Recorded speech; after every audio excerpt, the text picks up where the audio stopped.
వికారాబాద్ జిల్లాలో కోటిపల్లి ప్రాజెక్టును సందర్శనకు వెళ్లిన హైదరాబాదీలకు చుక్కలు కనిపించాయి. థార్ వాహనాలు బురదలో చిక్కుకుపోవడంతో నానా అవస్థలు పడ్డారు.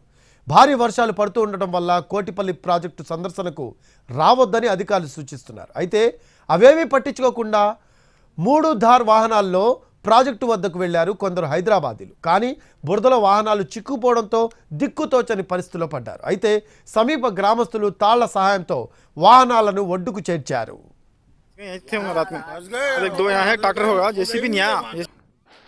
रात में